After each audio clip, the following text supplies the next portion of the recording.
अगर आज सूरज फाल की जगह जो है सैफुद्दीन कोई होता ना तो वहाँ बुलडोजर चल जाता। ये तन भी तेरा है, ये मन भी तेरा है, ये धन भी तेरा है, तेरा तुझको अर्पित है, मेरा क्या जर्रा नहीं ऐसा जहाँ की रब नहीं होता। लड़ाई वही करते हैं जहाँ किसी का कोई मतलब नहीं होता। अरे वो मंदिर मस्जिद धर्म की दीवानगी वाले सोच लो, वतन से बढ़कर कोई मजहब नहीं होता। नमस्कार, मैं दीपक कुशवाहा और आप देख रहे हैं जवाब दो सरकार। इस समय मौजूद हूँ नोएडा के सेक्टर 10 में और आज हम बात करेंगे हाथरस हादसे के बारे में। यानी कि हाथरस में जो सत्संग के दौरान जो हादसा हुआ था, यानी कि एक शब्दों में कह दीजिए मौत का सत्संग। इसी मुद्दे पर आज हमारे साथ बात करने के लिए social activist doctor Phoolchand Yadav ji हमारे साथ मौजूद हैं। डॉक्टर साहब, स्वागत है आपका। आपका स्वागत है। आपके श्रोता दर्शक को भी हमारी तरफ से प्रणाम है। मैं ये कहना चाहूँगा, अज्ञानता में अंधविश्वास जन्म लेता है। आज हमारे भारत देश में अज्ञानता इतनी ज़्यादा बढ़ गई है, लगता है कि शिक्षा की बहुत ज़्यादा कमी है। आज विज्ञान की तरफ जहाँ लोगों को बढ़ना चाहिए, अध्यात्म में एक धोखा दे करके लोग बढ़ते जा रहे हैं। अब अभी हाल में हमारे प्रधानमंत्री जी ने कहा, ईश्वर का कोई रूप केवल दर्शन के लिए होता है कि न कि प्रदर्शन कर लेता है।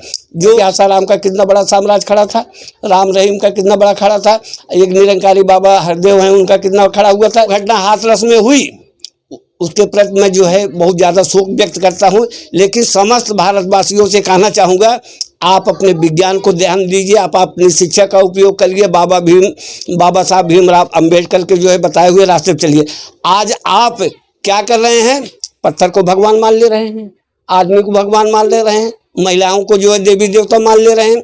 ऐसे तमाम उदाहरण आपको मिल जाएगा आसपास, जहाँ लोग जो है अज्ञानता में अंधविश्वास फैला करके एकाएक जो है धीरे धीरे बहुत बड़ा साम्राज्य खड़ा कर लेते हैं, बहुत पैसे वाले हो जाते हैं, भौतिक सुख सुविधाएं हो जाती है, हवाई जहाज़ की यात्रा करना, बढ़िया घर व्यवस्था बना लेना, शीश महल बना लेना, रंग महल बना लेना, बना करके रंगेलियाँ मनाना। ऐसे बाबाओं के तमाम उदाहरण हैं। विगत कई वर्षों से आपने देखा है कि आसाराम का कितना बड़ा साम्राज्य खड़ा था, राम रहीम का कितना बड़ा खड़ा था, एक निरंकारी बाबा हरदेव हैं उनका कितना खड़ा हुआ था। इन लोगों ने क्या किया, समाज को दिशा देने के लिए, चलो आप आयुष्मान होंगे, आशीर्वाद होगा, बाबा के चरणों की धूल का असर होगा, बाबा के चरण का जल का जो लेंगे चरणामृत का फायदा होगा, समाज में उकर सकेंगे, बीमारियां दूर हो जाएंगे, घर में खुशहाली आ जाएगी। इस तरह से लोग लुभावन सपने दिखा करके, बातें कर करके लोग जो है ना अपनी तरफ आपको अट्रैक्टिव करते हैं। आप थोड़ी देर के लिए मान लीजिए आपके घर में कोई बच्चा बीमार है, उसको टाइफाइड हो गया है, आप बाबा के आश्रम में जाते हैं। अब बाबा जी कह देते हैं कि इसको ये पानी पिलाओ, तुलसी पिलाओ, ये पिलाओ, वो पिलाओ, और बाबा जी के चरणामृत में तुलसी डालकर के इसको पिलाते रहो। तो आप ऑटोमेटिकली तुलसी का जब सेवन करने लगते हैं तो आदमी ठीक हो जाता है, उसका टाइफाइड या नॉर्मल इंटेक फीवर वगैरह ठीक हो जाता है।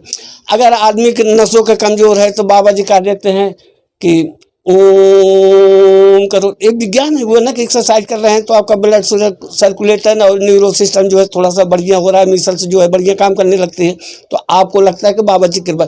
जबकि कोई ऐसी चीज़ नहीं है जो विज्ञान पर आधारित न हो। आज हमारे त्यौहार भी मनाए जाते हैं, वो भी विज्ञान पर आधारित होते हैं, चाहे वो दिवाली हो, चाहे दशहरा हो, चाहे जो भी हो। विज्ञान पे आधारित जीवन हम तो सभी भारतवासियों से आग्रह करते हैं कि और भी बाबा जो है जगह जगह बने हैं, उनके झांसे में बिल्कुल न जाओ। आप अज्ञानी हो, पढ़े लिखे नहीं हो, विज्ञान की बातें नहीं समझते हो, इसलिए अंधविश्वास में आकर के आप पहुंच जाते हो। आपकी मेहनत की जो कमाई होती है, धूप में गर्मी में पसीना बहा करके इकट्ठा किए रहते हो ना, बाबा जी कहते हैं चाहवा मत करो, हमें दक्षिणा नहीं चाहिए। लेकिन दक्षिणा लेने के लिए जो है वहाँ दान पत्र रखे रहते हैं कि भवन निर्माण के लिए हो गया, भवन में टाइल लगना है, लोगों को खाना खिलाना। वीआईपी दर्शन के अलग पैसे होते हैं, वीआईपी दर्शन के अलग पैसे होते हैं। तो ऐसे कंडीशन में तो आप सब कुछ जो है बाबा को समर्पित कर देते हैं। यहाँ तक कि हमारी जानकारी में है कि ऐसे कई बाबा हैं, बाबा के लिए कहते हैं, बाबा ये तन भी तेरा है, ये मन भी तेरा है, ये धन भी तेरा है, तेरा तुझको अर्पित है, मेरा क्या लागे। बाबा जी, मेरा धन भी मेरा नहीं है, आपका है, मेरा तन नहीं है। बात करें तो इसमें आपके नज़रिए से आप किसको दोषी मानते हैं? देखिए, समय का जो, क्योंकि करीब 100 से ज़्यादा मृत्यु हुई हैं, 100 से ज़्यादा लोग घायल भी हैं और ये बहुत बड़ा हादसा है। जांच के यह जांच का विषय है। साक्ष्य के आधार पर दोषी माना जाएगा कि उसमें दोषी कौन है, कौन कौन लोग हैं। जबकि इसमें जो अभी 6 लोगों को गिरफ्तार किया गया है, बाबा जो है अभी फरार चल रहे हैं। और बाबा जी का कहना है कि हम तो जा चुके थे तब ये घटना घटी। तो इस तरह से 121 लोगों की जो मौत हो गई उस पर हमें भी दुख है, देश की जनता को दुख है। आए दिन किसी न किसी चैनल पर या टीवी सर्च करते रहते हैं कि वहाँ सरकार क्या कर रही है। हमारे उत्तर प्रदेश के आदरणीय मुख्यमंत्री जी पूजनीय बाबा जी वहाँ होकर के भी आए। अब तक सैफुल्लाह होता है बाबा जी की जगह। हम बाबा कह करके उनको अपराधी, हम बाबा उनको नहीं मानते हैं। और जो शाकाहारी दर्शन के बाबा बने उनको बाबा मैं नहीं मानता हूं। उनको तो मानता हूं अनैतिक शोषण और भ्रष्टाचार, आर्थिक शोषण करें, शारीरिक शोषण करें, मानसिक। अब उनके खिलाफ कितने वो आ रहे हैं कि दुष्कर्म के आरोपी हैं और उसके बाद आर्थिक शोषण लोगों का किया तब जा कर के हुआ। एक जगह अगर कोई चीज़ हो ठीक है, जबकि अब जानकारी में ये आ गया है लोगों के कि बाबा जी ने तो कई जगह पर भी अपना बढ़िया आश्रम एक हफ्ते में, महीने में वहाँ पर सत्संग चल रहा है, वहाँ चल रहा है। अब इसमें प्रशासन भी कहीं आप दोषी मान लीजिए। जबकि 17 दिन पहले जहाँ पर सत्संग होना था फुलवरी गांव में, तो 17 दिन पहले राजस्थान मध्य प्रदेश से बाहर कम से कम 500 बच्चे आ गई थी। अब वहाँ पर पुलिस बल की संख्या कम लगाई गई। जहाँ पर जन सैलाब ज़्यादा उमड़ रहा हो, लोग ज़्यादा आ रहे हों, तो वहाँ पर प्रशासन को चाहिए कि अपनी तरफ से कुछ करना चाहिए, उसकी जानकारी पल पल की अपडेट करना चाहिए था। जबकि लगभग 100 पुलिस वालों को व्यवस्था की गई थी। बाबा ने बता दिया था कि हमारे पास जो है नारायणी सेना है, कमांडो सेना है, सब बाबा बना के रखते थे अपनी भीड़ भाड़ को कंट्रोल करने के लिए। लेकिन ये आस्था ही रही, उनके प्रति चरणों के धूल के विश्वास रही। कई बार लोग ले गए होंगे, उनका कुछ कल्याण हुआ होगा, जबकि प्राकृतिक का नियम है कुछ हाँ लाभ आपका होता रहेगा। हानि लाभ जीवन मरण जस विधि हाथ, 6 चीज जो है आपका कुछ करना नहीं पड़ेगा, ईश्वर खुद करता रहता है। आपका हानि होगा, लाभ होगा या दोष आप नहीं निर्धारित करेंगे, ऊपर वाला करेगा। जीवन जो चश्मदीद के कहने के अनुसार जो सूत्रों से पता चला है कि उनके चरण छूने के लिए भगदड़ मची थी, तो उन लोगों से आप क्या कहना चाहेंगे कि चरण छूने के चक्कर में अपने प्राणों को गवा दिया? आप एक हिप्नोटाइज मैस्मरिज्म को आप जान लीजिए, हम आपके ऊपर कितना प्रभाव डाल देते हैं जिससे कि आप ये समझने लगे कि सर्वस्व जो है आप मेरे हैं, आपके सिवा संसार में कोई है नहीं, आपके सिवा कोई ईश्वर है नहीं। आप ही जो है इस धरती के कल्याणकारी हो, कल्याणकर्ता हो, लोक हितकारी काम करते हो, लोक जन कल्याण के जो है सारे काम आप ही कर सकते हो, आपके सिवा कोई नहीं कर सकता है। तो वहाँ पर एक जो है समर्पण का भाव लोगों में आ गया। सबसे बड़ी बात, मरने वाली की जो संख्या आई है वो सैकड़ों स्त्रियाँ हैं। वो सब दलित मतलब पढ़े लिखे नहीं हैं, वो मध्य प्रदेश की भी हैं, राजस्थान की भी हैं, उत्तर प्रदेश की भी हैं, बाहर से भी हैं। तो वो इससे पता लगता है अगर वो कुछ पढ़े लिखे होते तो उनके अंदर एक जागरूकता आ चुकी होती इस बात। अच्छा डॉक्टर साहब, बाबा फरार हैं अभी। हाँ। अगर बात करें कहीं ना कहीं कमी प्रशासन की नजर आती है कि बाबा अभी भी फरार है? भाई सूरज पाल एक जाटव है जो बाबा जिनको कहा जाता है। अगर आज सूरज पाल के जगह जो है सैफुद्दीन कोई होता ना तो वहाँ बुलडोजर चल जाता, सरकार वहाँ बुलडोजर अब तक चला देती। लेकिन अभी जांच का विषय बना है कि बाबा दोषी हैं कि नहीं दोषी हैं, कौन कौन दोषी हैं, अपराधी कौन कौन है, कार्यक्रम को कौन कौन कराया, कैसे कैसे हुआ, ये सब जांचें चल रही। इतना विलम्ब नहीं लगना चाहिए। सरकार अगर हमारी चाहे तो बाबा कहीं भी 7 समुंदर पार गए हों, कहीं भी छिपे होंगे जो है किसी भी गुफा में, सरकार तो उनको निकाल लेगी। हमारी जो है सुरक्षा जांच एजेंसियाँ इतनी तेज हैं कि जल्दी से जल्दी पकड़ लेंगे जो है। और सरकार के सामने कोई ट्रिक, सरकार और भगवान एक ऐसे हैं भारत में जिसके सामने कोई ट्रिक नहीं सकता है।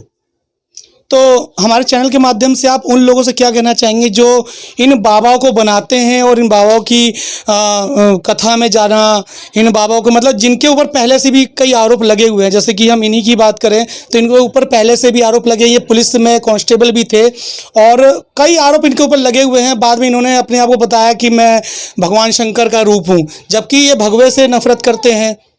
ये अगर इनकी बात आप करें तो भगवान को मानते भी नहीं हैं। देखिए, आप यही मैं देश की जनता से कहना चाहूँगा कि इस तरह से जैसे बाबा सूरज पाल जी हैं, इसी तरह से और भारत में जगह जगह, कोई राजस्थान में, कोई मध्य प्रदेश में, कोई गुजरात में, कोई पंजाब में, इस तरह से बाबा बने बैठे हुए हैं।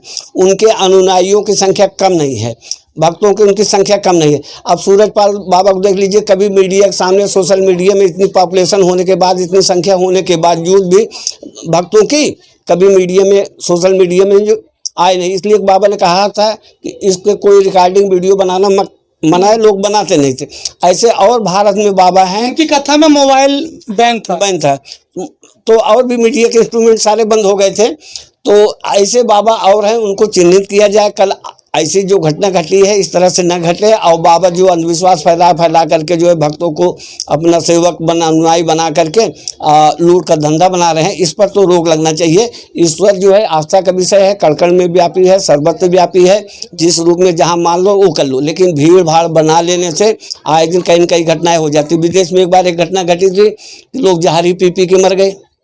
तो ऐसे बाबाओं से तो दूर रहिए जो आपको जीवन न दे सके, नया जीवन को न दे। धर्म जो है जोड़ता है, तोड़ता नहीं है। ये सब जो है धर्म के नाम पर लोगों को जोड़ करके फिर तोड़ देते हैं और दुनिया बिखर जाती है। सबसे आग्रह यही है कि ऐसे बाबाओं के चक्कर में ना पड़े जहां अंधविश्वास के अंधविश्वास के द्वारा आपका घर खराब हो रहा हो, परिवार समाज बर्बाद हो रहा है, आपकी खुद की उन्नत और विकास रुक रहा हो, आपके बच्चे आगे पढ़ लिख न सके। कई बार आपने देखा होगा ना कि बच्चे जिनको हम धर्म समझते हैं वो लोग उस चीज़ को धंधा समझते हैं। आपके चढ़ाए हुए पैसे से, फल से, फूल से, प्रसाद से बाबा जितने बने हुए हैं आज को अपना घर परिवार चलाते हैं, अपने बच्चों को अच्छी शिक्षा देते हैं, और आप जो है बाबा की अय्यासी जिंदगी जीते हैं। सब लोग जो है जागरूक हो जाएं, सावधान हो जाएं, किसी तरह का ऐसे सत्संग या प्रोग्राम का ना आयोजित करें, ना ऐसे बाबाओं के चुंगल में फंसे। आज ही के इतिहास नहीं है, ये कई बार ऐसी घटनाएं जो है इतिहास में घटती चली आई हैं, आगे घटती रहती हैं। चलिए, तो आपने अभी social activist doctor Phoolchand Yadav ji की राय सुनी सत्संग हादसे के ऊपर। मैं दीपक कुशवाहा और आप देख रहे थे जवाब दो सर।